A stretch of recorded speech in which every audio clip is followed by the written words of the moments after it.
A frota galega poderá optar a axudas para facer fronte aos sobrecustos motivados pola inflación.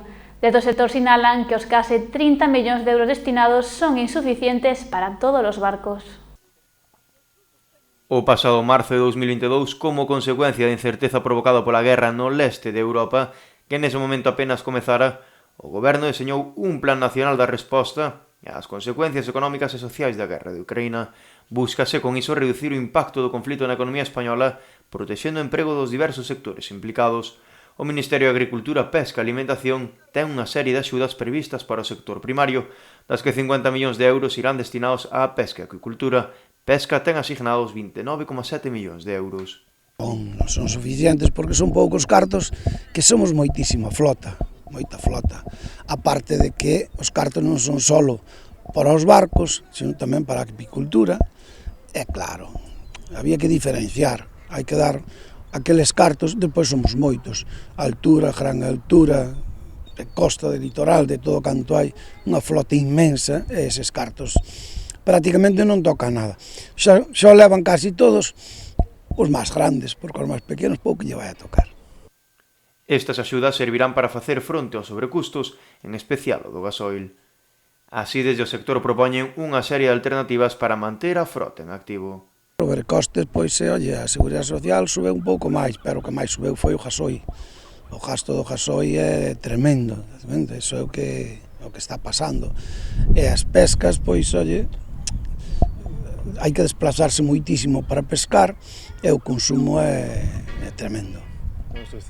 En caso de non poder facer fronte a estes gastos, a maioría da frota galega optará polos desguaces. O primeiro que teñen que facer é isto que queren facer agora, que os armadores ou empresarios de terra poidan contratar casi directamente a esta xente que están traendo, que isto era unha das cousas das que reclamamos sempre, non?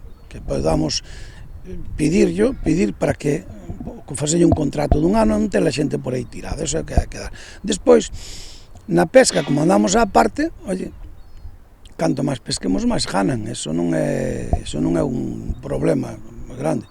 O problema é cando hai que desplazarse para un porto ou para outro, que aí temos moitos máis gastos. As axudas, aínda que sean poucas, si dan pois para pagar a comida, para pagar uns servicios que un pouquiño de nada para o gasoil, pois é para o que estamos aproveitando. É a Seguridade Social, claro.